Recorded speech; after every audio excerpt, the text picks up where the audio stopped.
Olá pessoal, tudo bem? O repórter Canção Nova de hoje vai mostrar o trabalho na Casa da Paz no Monte das Oliveiras. E ainda na Terra Santa, nossos correspondentes mostram um recorde no número de peregrinos nos lugares santos. Se você é daqueles que atravessa a rua fora da faixa de pedestres, precisa saber as novas regras de trânsito para 2018. Vamos mostrar também uma pesquisa que comprova: o amor pode ajudar no desenvolvimento do ser humano. A música que ajuda no desempenho escolar, nas celebrações litúrgicas e no futuro das crianças pobres. Apertem os cintos porque o repórter Canção Nova já está no ar.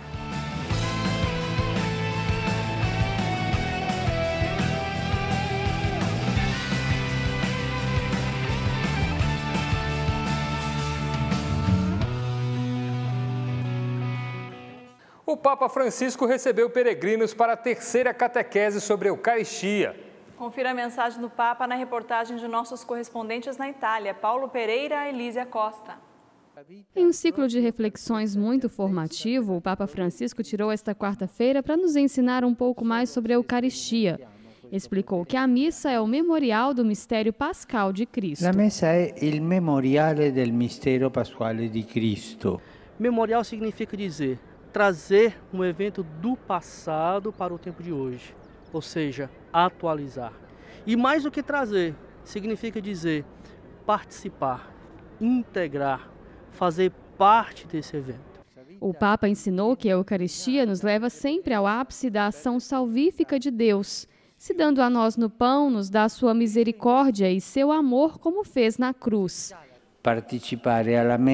Participar da missa, principalmente no domingo, significa entrar na vitória do ressuscitado, ser iluminado por sua luz, aquecido por seu calor. O Papa ainda retomou o pedido de termos mais consciência e respeito ao participarmos da missa. Quando vamos à celebração da Eucaristia, é como se fôssemos ao Calvário. A missa é rifare o Calvário, onde Jesus dá a sua vida por nós. E ali não é um espetáculo, desaparecem as conversas, os comentários e essas coisas que nos distanciam do mistério do triunfo de Jesus. Queste cose que ci allontanano de questa cosa tanto bella che è la messa, il triunfo di Gesù. Porque na missa ali está Jesus. E Jesus não é um apresentador de auditório, Jesus não está fazendo um programa de atrações. Não. Jesus está fazendo ali a sua entrega, a sua doação, que participar da missa em clima de oração, de silêncio, participando do Calvário de Jesus, mas sempre com aquela esperança da ressurreição, da vida eterna. Pela primeira vez, Vaticano e China farão uma mostra de obras de arte. A parceria inédita acontece através de dois importantes museus que abrem portas também para outros diálogos. Na coletiva de imprensa de apresentação da primeira exposição contemporânea entre China e Vaticano, a diretora dos Museus Vaticanos afirmou que a arte é esta linguagem capaz de unir, de aproximar povos e culturas, apesar das diferenças. A diplomacia da arte conquistou um espaço precioso de diálogo. É a primeira vez que esta parceria acontece. E mais que uma exposição, o evento marcado para maio do próximo ano é um passo importante no diálogo entre Santa Sé e China. Sem medo e sem barreiras, a beleza e a arte são verdadeiramente um veículo de diálogo. Estamos convencidos disso. Todos sentimos essa necessidade de beleza aqui na Itália, na China e em todos os outros lugares do mundo. Sia qui in Italia, ma in Cina, ma in tutto il mondo. A China e a Santa Sé, que desde 1951 não têm mais relações diplomáticas, a partir desta exposição abrem novas portas para um diálogo que os últimos papas têm insistido em cultivar. Na mostra simultânea, 40 obras de Pequim estarão expostas aqui no Museu Vaticano. E daqui, pela primeira vez na história, 40 peças importantes serão levadas para uma exposição na China. A iniciativa ganhou o nome de A Beleza que nos une. E só foi possível através da colaboração do secretário de Cultura da China, que afirmou desejar aproximação e compreensão entre os dois países, de profunda tradição cultural. Este evento supera as fronteiras e une as culturas, reforça a amizade entre China e Vaticano e pode ajudar na normalização das relações diplomáticas. Israel celebrou uma marca histórica. Desde o início de 2017, 3 milhões de visitantes já passaram pelos lugares santos, um recorde em relação aos anos anteriores.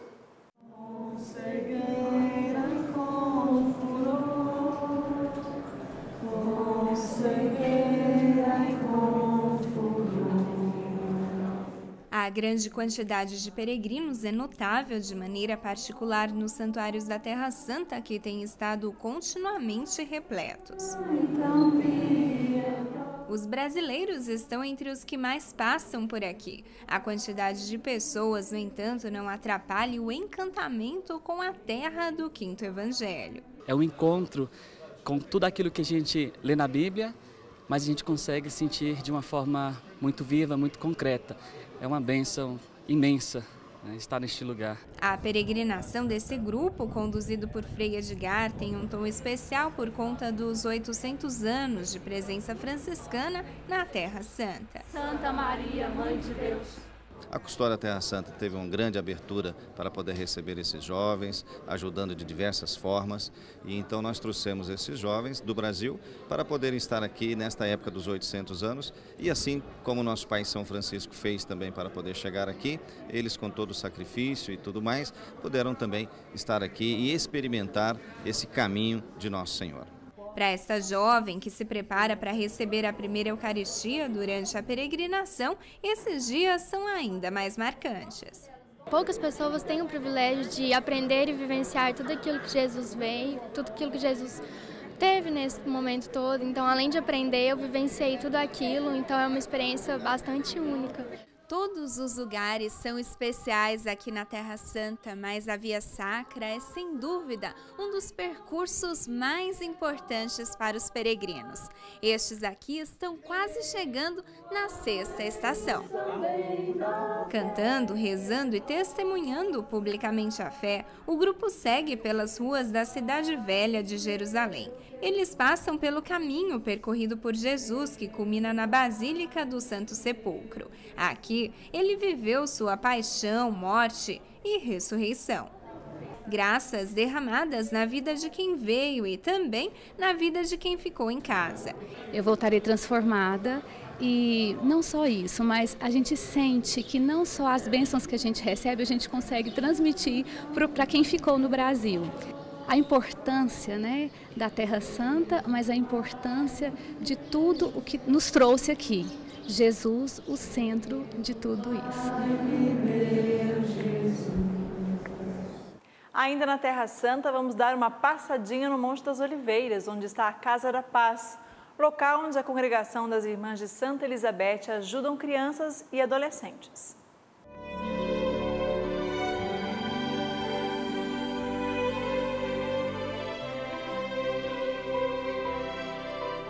Com incrível vista para a Cidade Velha de Jerusalém, a Casa da Paz é um verdadeiro lar, onde as Irmãs de Santa Elizabeth cuidam de crianças e de pré-adolescentes que, por diversas razões, como abandono ou pobreza, precisaram vir para cá.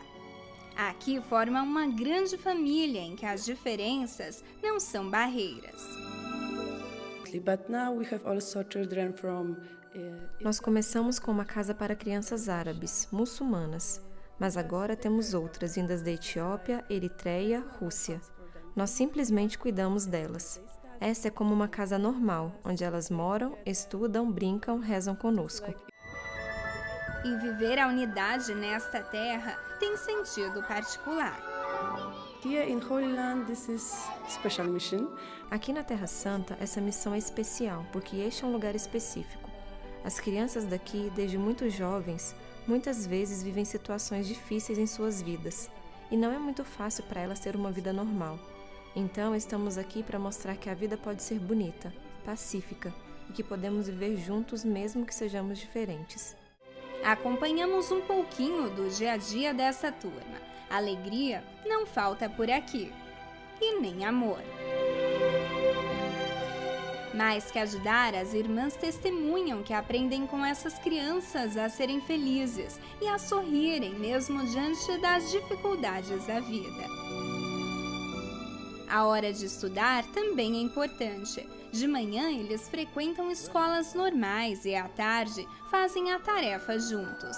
E um ajuda o outro.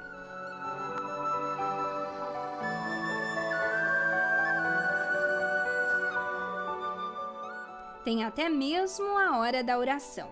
Diante do Santíssimo Sacramento, as crianças cantam, rezam e edificam quem passa por aqui.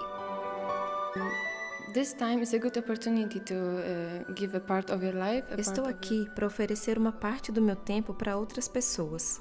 Para mim, ter a oportunidade de gastar tempo com essas crianças é uma experiência nova. Poder brincar com elas, ajudá-las na lição de casa, ajudar as irmãs e ver que eles sorriem e transmitem tanta alegria. História que começou há meio século. Quando as irmãs chegaram aqui na Terra Santa, começou primeiramente a trabalhar com peregrinos. Fundaram uma casa para peregrinos, mas depois da Guerra dos 6 Dias, elas viram muitas crianças que tinham ficado sem seus pais, que precisavam de ajuda, e uma irmã teve a ideia de ajudá-las. E assim, há 50 anos começou este trabalho. Elas arrecadaram dinheiro, construíram essa casa. E estamos aqui trabalhando e tentando ajudar as crianças que precisam. O resultado é o que contemplamos hoje. Aqui no Brasil, em Taubaté, no interior de São Paulo, vamos conhecer agora a rica tradição do artesanato das figureiras. Elas utilizam a argila como matéria-prima para fazer presépios. Neste tempo de preparação para o Natal, o trabalho é intenso. Adriana é a 3ª geração de figureiros. A menina que brincava com o barro na beira do rio viu sua brincadeira se tornar profissão, que retrata o Natal nas mais diversas formas. Eu nem tinha noção do que era aquilo, por que eu fazia, mas eu sentia que eu gostava, que era prazeroso sentar e trabalhar. E as artesãs afirmam que o que fazem não é só pelo trabalho, é a fé expressada através da arte. Na religiosidade dos artesãos do interior de São Paulo, argila, mãos e cores contam um acontecimento que mudou a história da humanidade. Eu tenho que estar espiritualmente pronta para aquilo que eu vou fazer. Eu tenho que sentar e saber que eu tenho que passar essa coisa natalino para as pessoas que vão levar. Não só simplesmente comprar uma peça como um enfeite, falar, isso aqui é um enfeite, eu vou dar de presente. Não, eles estão levando o meu carinho através da argila. Os presépios são uma tradição das figureiras do Vale do Paraíba que nasceu com os franciscanos. A simplicidade e a beleza do trabalho que sustenta gerações de artistas é produzida durante todo o ano. Mas é nesta época que o trabalho se intensifica. Eu amo o que eu faço. E esse presépio é muito gratificante nas casas das pessoas.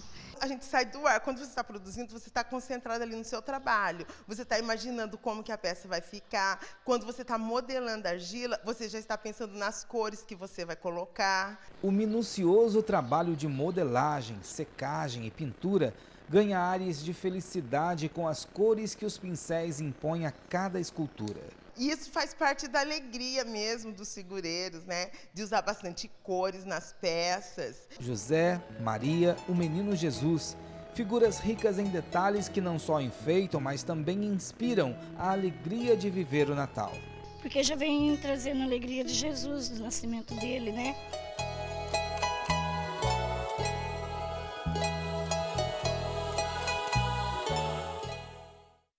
Se você é daqueles que não se preocupam em atravessar a rua fora da faixa de pedestres, não pode perder o próximo bloco. Vamos falar das novas regras de trânsito para 2018. E as expectativas de trabalhadores e comerciantes com a primeira parcela do 13º. Os detalhes logo após o intervalo.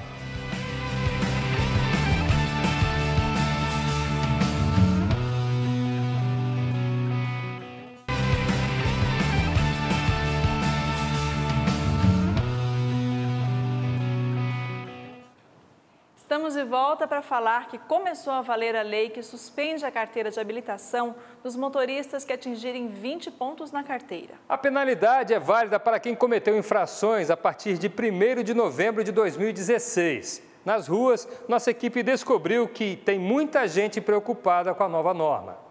O tempo não é desculpa.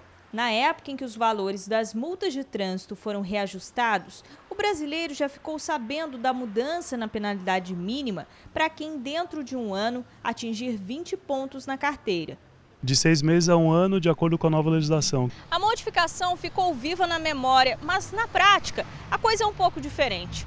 Isso porque só no estado de São Paulo, nos primeiros 8 meses de 2017, a quantidade de motoristas que tiveram que entregar habilitação porque atingiram os 20 pontos aumentou 50% em relação ao mesmo período do ano passado. O Detran São Paulo aponta 3 razões para o dado alarmante desse ano: aumento dos órgãos fiscalizadores nas vias públicas, a informatização do Departamento Estadual de Trânsito e também a falta de prudência por parte dos condutores. A informação, a gente vê que realmente é um fator predominante para o cidadão. Muitas vezes o cidadão, por falta dessa informação, acaba recorrendo a... Só que a preocupação com os pontos vai muito além. As infrações autossuspensivas tiraram automaticamente o direito à CNH. Mas será que o motorista sabe quais são elas? Desconheço. A lista completa tem 9 infrações: dirigir sob a influência de álcool ou substância que cause dependência, em velocidade acima de 50% do limite permitido ou ameaçando pedestres e demais veículos. Quem desrespeitar bloqueio policial, ultrapassar na contramão, fazer manobras perigosas, competir nas ruas sem autorização, estimular racha e deixar de prestar socorro em caso de acidente, também perde a habilitação. A gente orienta que realmente o cidadão redobre a atenção para não cometer esse tipo de infração e não ter transtorno futuro e ficar suspenso. Felizmente, muita gente admite que a punição é bem-vinda para garantir mais tranquilidade no trânsito. Tem que ser punido quem faz isso, né? As infrações graves, que está acontecendo muito acidente por aí. Se eu fizer alguma coisa errada, eu tenho que ser punido. Ou estou errado? Os motoristas já têm suas regras e punições em caso de infração. A novidade é que, a partir do ano que vem, ciclistas e pedestres também serão autuados. Atravessar a rua fora da faixa de pedestres ou trafegar de bicicleta na contramão são infrações sujeitas à punição, com base na nova resolução do Denatran. Elas estão nas ruas com um objetivo prático: dar ao pedestre o direito de atravessar. E mesmo assim, há quem prefira passar bem perto dela. Outros se arriscam e andam bem longe. E na cidade, que é considerada a capital das bicicletas, não podia deixar de ter um espaço só para ciclistas. Mas tem aqueles que se misturam aos carros e até seguem na contramão. Atitudes perigosas que estão na mira do Departamento Nacional de Trânsito. É que a partir do ano que vem, pedestres e ciclistas que descumprirem as normas de trânsito serão multados. Com a nova resolução, quem for pego passando fora da passarela, passagem subterrânea ou faixa de pedestre será multado em R$ 44,19. Já para os ciclistas que circularem em locais proibidos e de forma agressiva, a multa é de R$ 130,16. Se os motoristas têm que cumprir a lei e o Código de Trânsito já impõe aos pedestres e também aos ciclistas que cumpra e proíbe determinadas atitudes, a partir do momento que esses dois descumprem, eles também têm que ser penalizados. Ou seja, tem que ser uma educação para todos em prol da coletividade e o bem comum. Mesmo com data certa para entrar em vigor, a nova resolução levanta alguns questionamentos. Como que um agente vai conseguir agir dentro da sua atribuição no momento que um ciclista está fora da ciclovia ou até mesmo contramão e ele emprega fuga? Ou seja, o agente teria que sair correndo para poder conversar com ele e lavrar o auto de infração? Então acredito que nesse ponto teria que ter um estudo mais prévio e até mais efetivo para poder regulamentar essas atitudes que poderão ocorrer. Nas ruas, pedestres e ciclistas aprovam as novas leis, mas concordam que no trânsito cada um deve fazer a sua parte. Para mim é ótimo, desde que o pessoal cumpra as obrigações de acordo com a lei. Eu acho bom porque evita acidentes, né? Onde tiver ciclovia é bom, né? cada um com todo o seu respeito, não vai mais haver acidente. Para a dona Esnilda, a resolução veio em boa hora. Acontece que o rapaz quase me atropelou em cima da calçada. Agora eu vi uma moça quase me atropelou antes da ciclovia. Eu estava certa. Até quem não sabia da nova resolução promete não cometer mais erros. Estava errado ali, viu? Eu não sabia disso, mas agora vou andar certinho.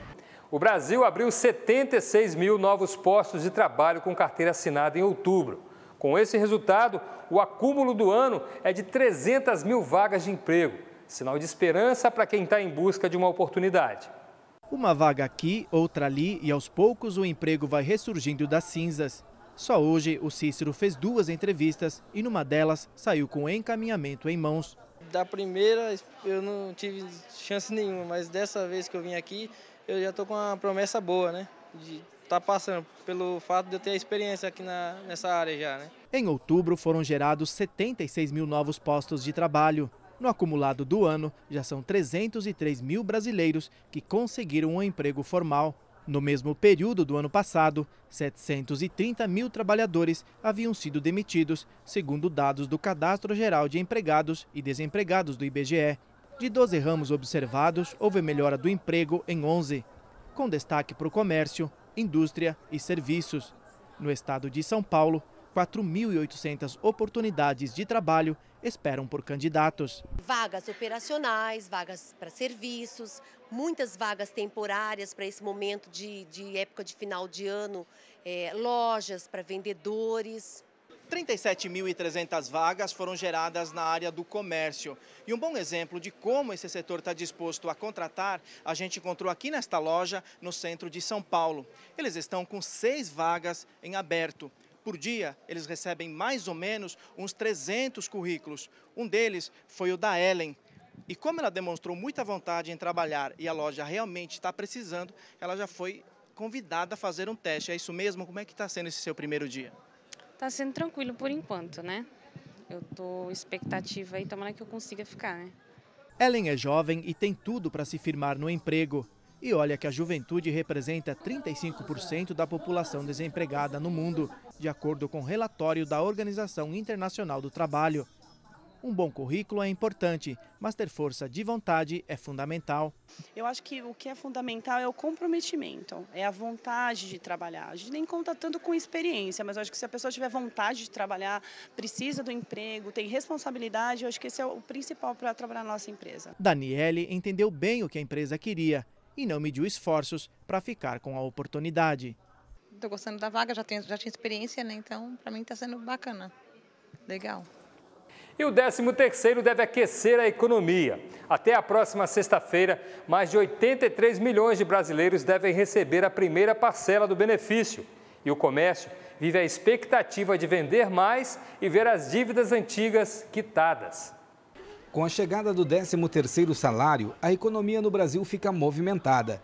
Serão mais de 200 bilhões de reais em circulação na mão de trabalhadores com carteira assinada, aposentados e pensionistas. Vai representar, em média, por brasileiro, R$ 2.251 a mais para que o brasileiro possa decidir se ele deve gastar ou se ele deve poupar. Em tempos de recuperação econômica, as promoções para chamar o consumidor para as compras já animam o comércio, que deve receber parte desse montante em novas vendas. Mas o economista indica usar o dinheiro com cautela. Com certeza a prioridade é a quitação de dívidas.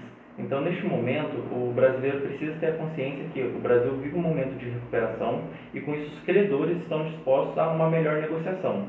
Então, busque o seu credor, de maneira responsável, utilize esse dinheiro extra e renegocie suas dívidas. Mais de 83 milhões de brasileiros vão receber o rendimento adicional do 13º salário, 0,4% a mais do que o ano passado.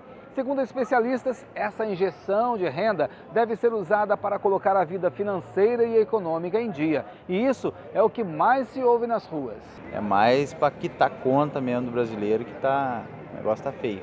Pagar dívidas e comprar presente, não tem como, a gente não tem escapatória nisso, né? O economista orienta a prudência com as finanças e recomenda uma organização das despesas do fim de ano e uma previsão para os gastos do início do ano. O indicado é deixar guardado para se preparar para o começo de 2018, onde janeiro costuma ser um mês mais pesado, por ter vários débitos, como matrícula escolar, IPTU, IPVA, seguros, né? Então é fazer um planejamento claro e objetivo para não contrair novas dívidas. A utilização do dinheiro ainda é uma coisa a pensar para muita gente. Entre o pagamento das dívidas, um pouco para a economia e para as festas, tem gente com outros planos. Meus filhos já estão grandes, então eu acho que eu vou viajar. Natal chegando e muitos consumidores reduzindo despesas com ceia e presentes. Isso sem falar daqueles que entram na facilidade dos parcelamentos. E para fugir do aperto de fim de ano, especialistas chamam a atenção para evitar o uso do chamado crédito por impulso. Menos de 50 dias para o Natal, período em que os consumidores começam a pensar nos gastos. São ofertas e promoções promovidas pelo comércio, que se prepara para a melhor época do ano para aumentar as vendas. Mas como será que o consumidor pretende comprar? À vista, com certeza. Eu prefiro à vista. Eu prefiro comprar à vista. É isso mesmo que você ouviu, à vista. Pesquisa do SPC Brasil mostra que nas intenções de compra neste Natal, 52% dos entrevistados desejam fazer o pagamento em dinheiro ou no cartão de débito. Significa que o brasileiro chega ao fim deste ano com a impressão de que o pior momento da recessão ficou para trás e que é hora de controlar o orçamento de modo responsável. Os indicadores relacionados ao consumo familiar, inflação, taxa de juros, emprego, eles estão mais positivos em 2017 do que em 2016. Então o consumidor, com uma inflação mais baixa, com a taxa nominal de juros mais baixa, logo com o crédito mais barateado e com o emprego voltando, às casas das famílias, eles tendem a consumir mais. Mesmo assim, há quem prefira parcelar as compras. Eu prefiro parcelado, porque aí eu já vejo que eu tenho que pagar todo mês, já vou fazendo as contas. As compras de Natal e fim de ano movimentam o comércio e a economia, mas são também uma ameaça aos orçamentos domésticos. E nessa hora é indispensável redobrar a atenção com o parcelamento, para evitar surpresas com a chegada da fatura. É interessante pensar bastante no pagamento a prazo, porque de fato ele tem sim uma conta também da parte do vendedor. Uma vez que o vendedor ele tem custas das taxas de cartão de crédito, além do dinheiro no tempo. Sempre vai ter alguma taxa, algum aumento no preço embutido nesse tipo de negociação. O levantamento divulgado hoje pelo SPC indica que, em média, o consumidor brasileiro pretende comprar entre 4 e 5 presentes no período de festas. Ou seja, o brasileiro vai colocar tudo na ponta do lápis antes do amigo secreto. Na verdade, assim, eu já coloco presente dos que eu estou participando dos amigos ocultos, a gente já separa uma lembrancinha, porque não pode ser muito caro, e aí a gente separa para pai, para mãe, irmãos, uma coisinha melhor. 73% dos brasileiros devem ir às compras no Natal, mas para manter o equilíbrio nas contas é necessário planejar. É interessante que ele tenha programação agora em novembro que não utilize 100% do 13º, que ele deixe-se uma sobra, porque janeiro é um mês naturalmente mais pesado com as contas. Depois do intervalo, vamos mostrar uma pesquisa que comprova: o amor pode ajudar no desenvolvimento do ser humano. E a música que ajuda no desempenho escolar, nas celebrações litúrgicas e no futuro das crianças pobres. O repórter Canção Nova volta em instantes.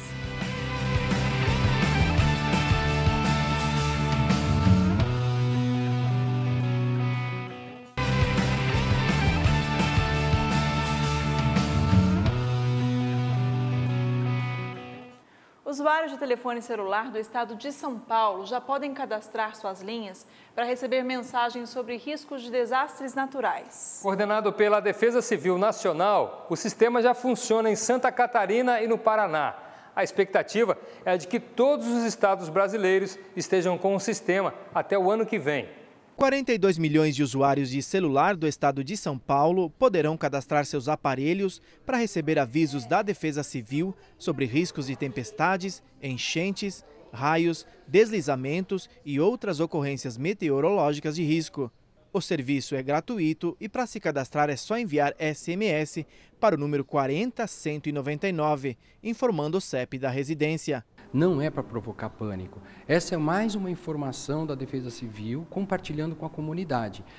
porque já existem os órgãos de emergências, que a população, no caso de uma emergência, ela tem o telefone do Corpo de Bombeiros, que é 193, da Polícia Militar 190 e das Defesas Civis Municipais 199. A Defesa Civil já envia alertas e a previsão meteorológica a 2.000 gestores municipais e coordenadores de defesa civil. Mas com esse sistema, a informação tem mais precisão. Com esse SMS, nós vamos ter a precisão, então assim, daqui a 2 horas a chuva ela vai começar, ou então daqui a 1 hora você pode ter alguma rajada de vento e assim, ele vai estar falando mais pontualmente. Então se por acaso tem algum município próximo a você e você recebe SMS, você pode esperar chuva nessas próximas horas. É uma informação muito mais precisa. O sistema já está em funcionamento nos estados do Paraná e Santa Catarina. 500 mil de pessoas já utilizam o serviço. E a expectativa da Defesa Civil é que o sistema seja implantado em todo o país até março do ano que vem. Num caso de risco de deslizamento, por exemplo, a Defesa Civil local pode chegar com muito mais rapidez. Se ele recebe uma mensagem de risco, de previsão meteorológica com deslizamento e faz o contato com a Defesa Civil do município, fortalece o sistema. E o plano de contingência, efetivamente, a ideia é a remoção preventiva desse cidadão para que ele não corra risco se caso venha a ocorrer o deslizamento. As mensagens têm 160 caracteres e caso a pessoa não queira mais receber o SMS, é só enviar sair para o mesmo número do cadastro. Se uma pessoa tem uma informação dessa e pode evitar dele descer uma ladeira no momento de uma enxurrada, numa área de risco que tem uma quantidade de água descendo, pode salvar inúmeras vidas. Mas ele precisa ter conhecimento da percepção do risco e não arriscar também.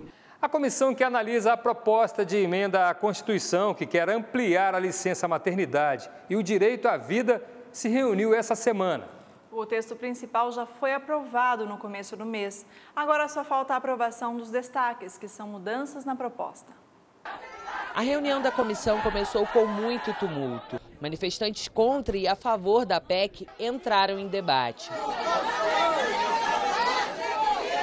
O texto original já foi aprovado, agora só falta a votação dos destaques. Por enquanto, a proposta garante o seguinte: a licença maternidade para mães de bebês prematuros poderá ser ampliada em até 240 dias. Tudo para garantir maiores cuidados com o recém-nascido. A PEC, ela contempla assim, a vida de uma forma plena, quando a gente trata da licença maternidade para mamães de bebês prematuros e, ao mesmo tempo, também garante ao prematuro, né, ainda lá no ventre da mãe, o direito também de nascer. Só que o ponto mais polêmico é com relação à mudança para ampliar o direito à vida. Hoje o texto original da Constituição já garante esse direito, mas a proposta quer acrescentar que ele deve ser respeitado desde a concepção. O presidente da comissão explica que a mudança na Constituição não vai alterar nenhuma outra lei. O Código Penal brasileiro diz que quem pratica um aborto, independente de quem seja, comete um crime. E o Código Penal também diz que quando esse crime é cometido a partir de 2 situações, quer seja ela gestação fruto de estupro, ou quando não há outro modo de salvar a vida da mãe, quem cometeu esse crime não é punido. Não houve ninguém que tenha se manifestado em toda a imprensa brasileira e que tenha me mostrado com o mínimo de lógica e de racionalidade que essa proposta de emenda de alguma maneira interfere nas excludentes de punibilidade, esse é o termo técnico, do artigo 128 do Código Penal, que é o estupro e o risco de vida para a gestante. 85% da população brasileira é contra o aborto. Esse jurista diz que não existe nenhuma justificativa para um possível afrouxamento das leis que permitam essa prática. Legalizar multiplica por muitos o número do aborto. Imagine, algumas pessoas não, mas quando legaliza diminui. Mas como a mulher então engravidou, eu não vou mais abortar não porque agora é legalizado. É exatamente o contrário. Depois que for aprovado na comissão, o texto ainda será encaminhado para o plenário da Câmara dos Deputados, onde passará por mais 2 turnos de votação. E para completar o processo que é exigido para a aprovação de uma proposta de emenda à Constituição, ele será encaminhado para novas votações, só que no Senado. Agora, um assunto importante para os pais. Sabia que o cérebro da criança que recebe mais afeto em casa é mais desenvolvido? A constatação é de um estudo americano que comparou tomografias de bebês diferentes. Aqui no Brasil, especialistas comprovam que o amor é capaz de transformar o ser humano. casamento, a gravidez e o pequeno milagre na vida do casal. Todas as palavras podem não ser suficientes para explicar a importância que um filho tem para os pais. O certo é que com a chegada do bebê, a família se torna completa. O casamento já foi em prol disso mesmo, de a gente casar e logo ter filho. E, no entanto, Deus foi tão bom que 1 mês e 2 dias depois eu engravidei já. Aí veio o grande tesourinho. Tão pequenos, parecem sentir pouco o mundo à sua volta. Mas quando se trata de carinho e amor, mente e coração tudo sentem. Esse fato foi objeto de estudo de um hospital infantil do Texas, nos Estados Unidos. A tomografia divulgada pelo hospital mostra que o cérebro da esquerda, em tamanho normal, é de uma criança que vive com uma família amorosa e feliz. Já o da direita, bem menor, é do bebê de uma família abusiva e passou por traumas emocionais. Possivelmente vai sofrer de atrasos no desenvolvimento e problemas de memória. Todo o desenvolvimento infantil, a parte da fala e linguagem, é influenciado muitas vezes por o tipo de estímulo que ela recebe. Quanto menos estímulos, o desenvolvimento fica bem atrasado mesmo. O estudo diz que quanto mais amada se sente a criança, mais autonomia, independência e segurança emocional terá pela frente. Esses são valores que não vão faltar no futuro do Pietro. Com menos de 20 dias de vida, já é o mais amado da família. O tempo todo é na cabeça e grudando e abraçando. Tudo que dá para fazer a gente faz. Vivemos não enxergando, mas a gente sente que ele está entendendo o que a gente está querendo passar para ele. E todo o carinho também vem dos avós, que não desgrudam do neto caçula. Eu falo, olha avó, essa é minha voz, conheço a voz da avó. Sabe, é impossível passar nesse quarto sem dar uma parada aqui. Se conectar no carrinho, é impossível não parar no carrinho para olhar. A psicologia reforça que para o bebê, nada substitui o toque. A mão do pai significa proteção, segurança. E a mão da mãe significa o amor. Adultos bem resolvidos são as crianças que nós criamos com afeto. E tem limite para tanto amor? Quando eu cuido, eu coloco limites. A partir do momento que eu não coloco limites, eu não estou cuidando. Eu estou deixando que o mundo tome conta. A prova que ele responde ao carinho está no sorrisinho tão pequeno. E se as palavras para definir esse amor faltarem, o coração de mãe sabe o que dizer. O meu amor, eu amo a minha vida. Nossa Senhora, não me vejo sem ele. De jeito nenhum. É tudo para mim. Apenas 1/4 da população brasileira tem acesso a um plano de saúde. O problema é que, mesmo com a cobertura médica exclusiva, muitos não conseguem manter o benefício devido ao elevado custo. É o que acontece com os idosos. Donione, aos 69 anos, é ciente de que o plano de saúde é importante para se tratar corretamente, mas manter a mensalidade é um desafio. Era 500 e pouco, depois foi aumentando. Com o cancelamento do plano antigo, tentou um novo. Mais uma decepção. Era 1.751. Aí não dava, porque era muito mais do que aqui, que era 650. Os reajustes nos planos acontecem pela variação da inflação e são aplicados por idade do usuário. Antes do Estatuto do Idoso entrar em vigor, o aumento era dividido em 7 faixas etárias, variando de 0 a 70 anos.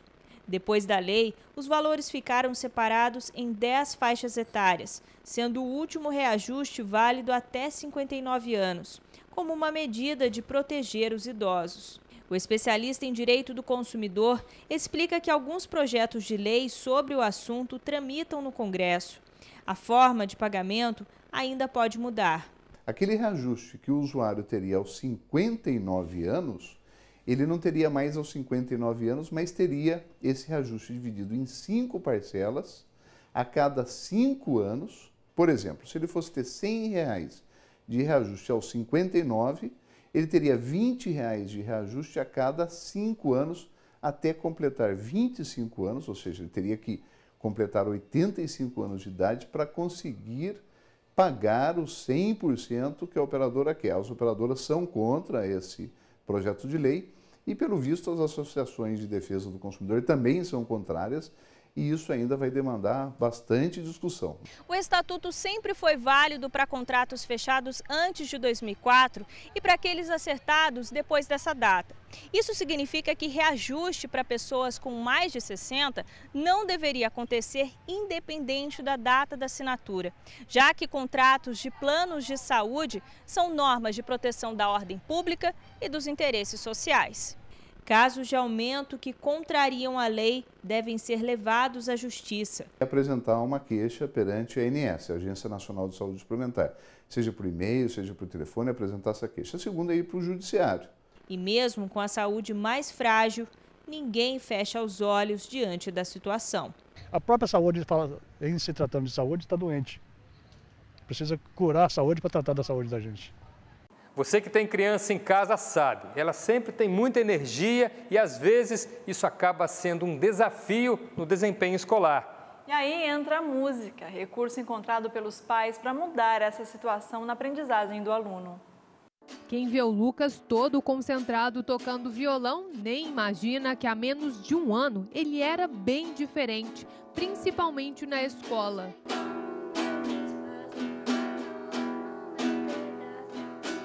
Eu era mais agitado, sim. Tinha vezes que eu conversava muito na aula. Para melhorar esse comportamento, Dona Terezinha, a avó de Lucas, sugeriu aos pais dele aula de música. Para ele se soltar mais, ficar mais à vontade. E aí veio essa oportunidade. E não é que o próprio Lucas notou a diferença? Eu memorizei as coisas melhor, porque com violão você precisa de memorizar as notas e também precisa de memorizar a fala da música. Então isso me ajudou bem a memorizar as contas de matemática. Essa melhora do Lucas tem uma explicação científica. É que o aprendizado de um instrumento musical favorece o desenvolvimento intelectual, afetivo e o controle emocional. A música trabalha os dois hemisférios cerebrais. Trabalha muito a parte sensorial e a parte lógica, não é? Agora, tem aquela outra coisa também, que é de trabalhar a parte matemática, a parte do controle motor, da pinça fina. A música contribui para a produção de dopamina.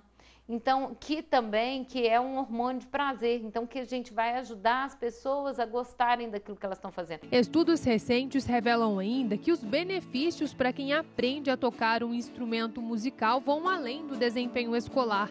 A música estimula a criação de vínculos e o aumento da autoestima. Uma criança que se sente capaz de tocar um instrumento musical ou cantar, ela se sente capaz de tudo. E ela vai, certamente, na escola se sentir dessa mesma forma.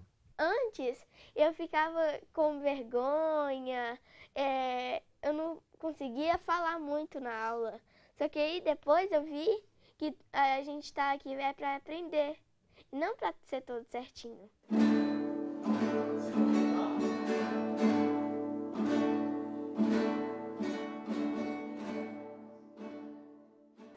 Uma das santas mais veneradas pela igreja foi celebrada essa semana. Santa Cecília é a santa que tem mais basílicas em sua homenagem em Roma.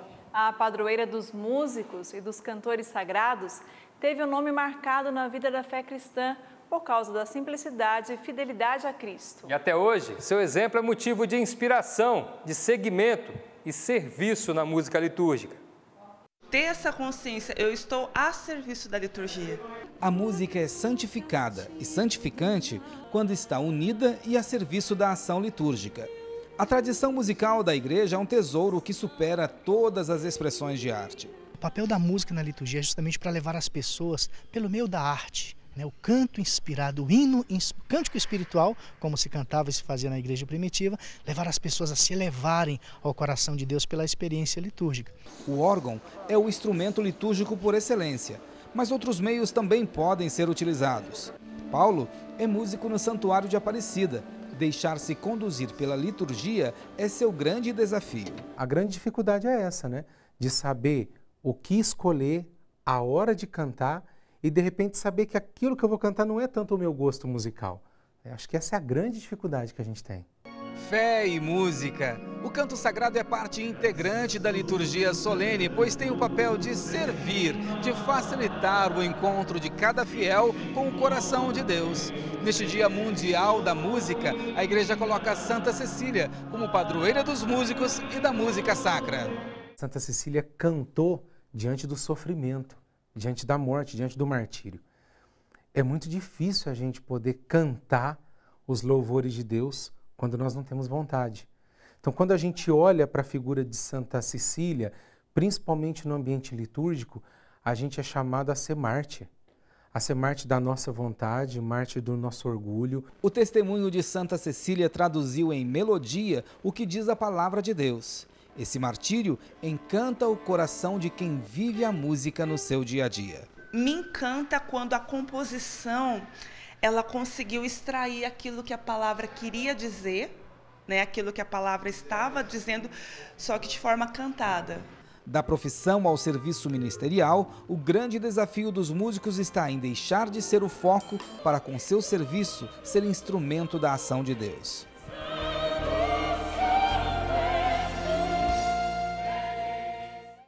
E a música tem feito a diferença na vida de muitas crianças e adolescentes na cidade de Campos dos Goytacazes, no norte do estado do Rio. Há mais de 2 décadas, a ONG Orquestrando a Vida ensina música de graça e os resultados são surpreendentes. Uma mãe orgulhosa com os muitos frutos que a música tem dado à filha. Ela tem se desenvolvido melhor na escola, ela tem aprendido música, ela tem perdido mais a timidez quando ela faz as apresentações. Uma filha com novos hábitos e que encontrou na música uma família a mais. Ela não gosta, não está nem querendo, tipo assim, mas sair com os colegas, ela prefere vir aqui e interagir com esses novos amigos aqui, que eles formaram uma nova família. A história da pequena Ana Luísa e seu violino é só uma das muitas que a ONG Orquestrando a Vida tem ajudado a contar. Há 21 anos, os professores ensinam que música é um caminho que leva a muitas oportunidades e, claro, muitos lugares. Com este grupo, tive a oportunidade de reger em diversas salas de concertos, além do Teatro Trianon, aqui em Campos, Teatro Colón, Argentina, Teatro Municipal Rio de Janeiro, Sala Cecília Meirelles, Carnegie Hall, Nova York, e Teatro São Carlos, Portugal, Lisboa. A ONG Orquestrando a Vida existe desde 1996 e vive de doações. O modelo didático musical utilizado foi criado na Venezuela. Um esforço conjunto para abrir novos horizontes às crianças, adolescentes e jovens através da musicalidade, principalmente com orquestras sinfônicas. Hoje são 5 sinfônicas, desde a infantil até a juvenil, que já viajou por vários países do mundo. Nós acreditamos na música como um bem maravilhoso para trabalhar o seu ser humano em diversos aspectos, desde disciplina a tantos outros, né, que nós podemos trabalhar através do social, através da música. No currículo dos jovens músicos, apresentações com grandes nomes da música popular brasileira, como Leila Pinheiro e Guilherme Arantes.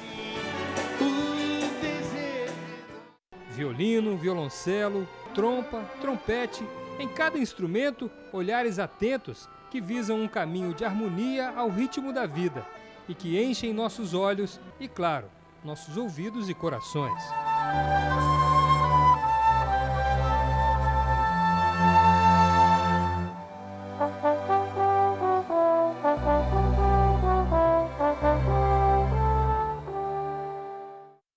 E assim, cheio de musicalidade e esperança de um mundo melhor para essa turminha aí, nós encerramos o Repórter Canção Nova de hoje. Mas no próximo domingo nós estaremos de volta com assuntos que vão marcar essa semana, que está só começando. Uma ótima noite para você e até domingo, se Deus quiser. Uma semana abençoada a todos e até lá!